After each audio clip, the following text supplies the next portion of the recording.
आप देख रहे हैं अल्फा डिफेंस हिंदी में आपका स्वागत है। आप हमें ज्वाइन कर सकते हैं सोशल मीडिया पर, फेसबुक, इंस्टाग्राम, ट्विटर और इंग्लिश व्यूअर्स हमें ज्वाइन कर सकते हैं अल्फा डिफेंस इंग्लिश पर। आइए शुरू करते हैं आज का वीडियो।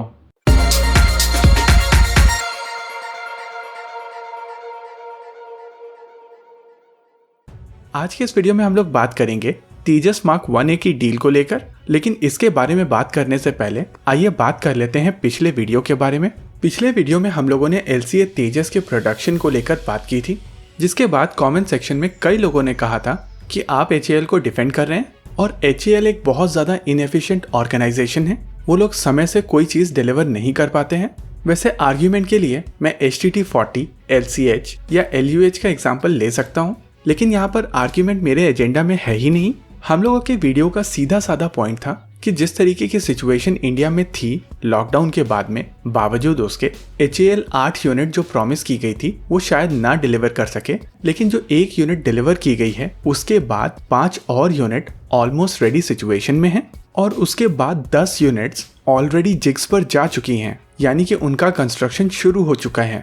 कोविड-19 के चलते जिस तरीके का लॉकडाउन भारत में इम्प्लीमेंट किया गया था वैसा विश्व में कहीं पर भी नहीं किया गया था और ये नेचुरल है कि भारत के ऊपर इसका ज्यादा इम्पैक्ट होने वाला था। यहाँ पर मैंने HAL को कहाँ डिफेंड किया? हाँ, HAL के साथ में परेशानियां हैं जैसा कि सभी पब्लिक सेक्टर कंपनीज के साथ में होती हैं, और इसका सबसे प्रमुख कारण है decision making, specially financial decision making. पैसे को लेकर जो भी डिसीजन लिया जाता है वो ब्यूरोक्रेसी लेती है और इसी वजह से आमतौर पर ये काम स्लो होते हैं। इसको तेजस मार्क 1A का एग्जाम्पल लेकर दोबारा समझेंगे डिटेल में।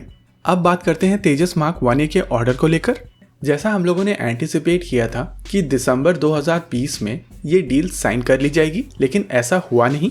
ये डील अभी भी अटकी हुई है और बहुत लोगों का क्वेश्चन होता है कि क्या कारण है कि ये डील साइन नहीं की जा रही। इनफैक्ट इस चीज को कई लोगों ने बीच में FOC तेजस की डिलीवरी के साथ लिंक कर दिया था, जबकि दोनों चीजों का कोई लेना देना नहीं है। 83 तेजस मार्क 1A को डिफेंस एक्विजिशन काउंसिल ने प्रिंसिपल अप्रूवल दे दिया है और ये अटका हुआ है कैबिनेट कमेटी ऑन सिक्योरिटी के पास में। भारत में कोई भी प्रोक्योरमेंट पहले डिफेंस एक्विजिशन काउंसिल से अप्रूवल लेता है और उसके बाद कैबिनेट कमेटी ऑन सिक्योरिटी के पास जाता है। डिफेंस एक्विजिशन काउंसिल रक्षा मंत्री की अध्यक्षता में होती है, जिसके मेंबर होते हैं तीनों सेनाओं के प्रमुख, chief of defence staff, minister of state for defence, secretary defence research and development, secretary defence production और डिफेंस सेक्रेटरी। वहीं अगर बात की जाए कैबिनेट कमेटी ऑन सिक्योरिटी की, तो ये प्रधानमंत्री की अध्यक्षता में होती है और इसके मेंबर होते हैं home minister, external affairs minister, finance minister और डिफेंस मिनिस्टर। वैसे इस प्रपोजल को कैबिनेट कमेटी ऑन सिक्योरिटी के सामने जाने से पहले बाबू लोगों से गुजरना पड़ता है और वहीं से शुरू होती है डिले। आइए इसको एक एग्जाम्पल की मदद से समझते हैं। जैसा कि आप जानते हैं कि LCA तेजस मार्क 1A में प्रोटोटाइप व्हीकल या लिमिटेड सीरीज प्रोडक्शन मॉडल्स नहीं बनाए जाएंगे। यह एयरक्राफ्ट सीधे सीधे प्रोडक्शन में जाएगा, लेकिन इससे पहले इस एयरक्राफ्ट को बनाने के लिए टेस्टिंग की जानी है और उसके लिए 2 LSP एयरक्राफ्ट जो तेजस मार्क 1 बनाने के समय बनाए गए थे उनको मॉडिफाई किया जाएगा और उन्हीं के ऊपर टेस्टिंग की जाएगी। तेजस मार्क 1A में एक्टिव इलेक्ट्रॉनिकली स्कैन्ड अरे रेडार होगा, यूनिफाइड इलेक्ट्रॉनिक वॉरफेयर सूट होगा और इसको काफी ज्यादा मेंटेनेंस फ्रेंडली बनाया जाएगा। इन सभी चेंजेस के लिए ये नए यूनिट्स पहले खरीदे जाएंगे, उसके बाद इनको LSP एयरक्राफ्ट के ऊपर इंटीग्रेट किया जाएगा और उसके बाद टेस्टिंग शुरू की जाएगी। एग्जाम्पल के तौर पर मान लीजिए कि जब टेस्टिंग शुरू की जाती है तो पता चलता है कि कोई एक इक्विपमेंट उस तरीके से परफॉर्म नहीं कर रहा है जिस तरीके से परफॉर्मेंस सिमुलेशन के समय एंटिसिपेट की गई थी, और इस वजह से एक छोटे इक्विपमेंट को चेंज करने के लिए आपको एक दूसरा इक्विपमेंट खरीदना है। ये रिक्वेस्ट प्रोक्योरमेंट डिपार्टमेंट के पास जाएगी जो टेंडर रिलीज करेंगे। ये टेंडर ब्यूरोक्रेसी के पास जाएगा जहां पर फिनेंस वाले बाबू इसको अप्रूव करेंगे। फिनेंस अप्रूवल के बाद में ये प्रोक्योरमेंट के पास वापस आएगा और उसके बाद ये टेंडर प्रोसेस शुरू किया जाएगा। इस बीच अगर इक्विपमेंट की कॉस्ट बढ़ गई तो ये प्रोसेस दोबारा शुरू किया जाएगा, लेकिन ये पूरी लाइफ साइकिल बाहर नहीं दिखती है और अजम्पशन आता है कि ये डिले हुई है HAL के इंजीनियर्स के कारण, और फिर उसके बाद फ्रस्ट्रेशन निकालने के लिए लोग कहते हैं कि HAL को बंद कर दो। ऐसा नहीं है कि ये प्रॉब्लम भारत सरकार को पता नहीं है और इसको एड्रेस करने के लिए भारत सरकार कोई कोशिश कर नहीं रही। जैसा कि आपको पता होगा कि एडवांस मीडियम कॉम्बैट एयरक्राफ्ट के लिए एक जॉइंट वेंचर कंपनी बनाई जाएगी और वो joint venture company public private partnership के तहत बनाई जाएगी जिसमें इंफ्रास्ट्रक्चर सरकारी होगा, लेकिन जो वर्कफोर्स होगी वो प्राइवेट होगी। साथ ही जो डिसीजन मेकिंग होगी वो प्राइवेट सेक्टर कंपनी के पास होगी, जिसके वजह से चीजें काफी तेज होगी। आमतौर पर एक और बात बोली जाती है कि LCA तेजस की प्रोडक्शन प्राइवेट सेक्टर कंपनी को क्यों नहीं दे दी जाती है। वैसे आपको जानकर हैरानी होगी, LCA तेजस की most of the assemblies private sector companies ही बना रही हैं। इस फाइटर जेट की फ्रंट फ्यूसलाज जो अभी आपको स्क्रीन पर ग्रीन कलर का दिख रहा है वो डायनामेटिक्स टेक्नोलॉजी नाम की एक कंपनी बेंगलोर में बनाती है।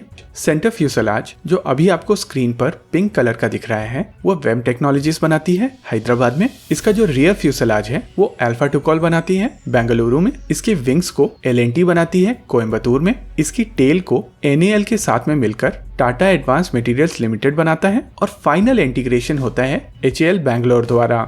रही बात डिलेज की, तो जब तक ब्यूरोक्रेसी को अकाउंटेबल नहीं रखा जाएगा तब तक डिलेज होती रहेंगी। और ये कह देना कि सब कुछ प्राइवेट कर दिया जाए, तो अभी प्राइवेट कंपनीज के पास में ना टेक्नोलॉजीज हैं और ना ही फैसिलिटीज।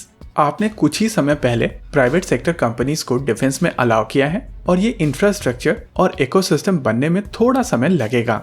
आइए अब बात कर लेते हैं जो एक नई चीज तेजस मार्क 1A को लेकर बाहर निकल कर आई है। इंटरनल सोर्सेज के हिसाब से LCA तेजस मार्क 1A में इंफ्रारेड सर्च एंड ट्रैक लगेगा। पहले माना जा रहा था कि ये डिवाइस केवल तेजस मार्क 2 में आएगी, लेकिन इंटरेस्टिंगली तेजस मार्क 1A में ही इंफ्रारेड सर्च एंड ट्रैक यानी कि IRST लगाई जाएगी। हालांकि तेजस मार्क 2 में ये एक इंटीग्रेटेड सिस्टम होगा जो एयरक्राफ्ट के नोज के पास में होगा। लेकिन तेजस मार्क 1A में दो ऑप्शन स्टडी किए जा रहे हैं। पहला, एक पॉड बेस्ड सिस्टम जो कि एक एड ऑन की तरह इस एयरक्राफ्ट के ऊपर लगाया जा सकेगा। जैसा कि अभी आप अपनी स्क्रीन पर देख सकते हैं, रेड सर्कल के अंदर जो डिवाइस दिख रही है वो infrared search and track pod है। और जो दूसरा ऑप्शन एक्सप्लोर किया जा रहा है वो है एक डिफरेंट टाइप का फ्यूल टैंक जिसके आगे infrared search and track sensor होगा और पीछे की तरफ आप फ्यूल कैरी कर सकते हैं।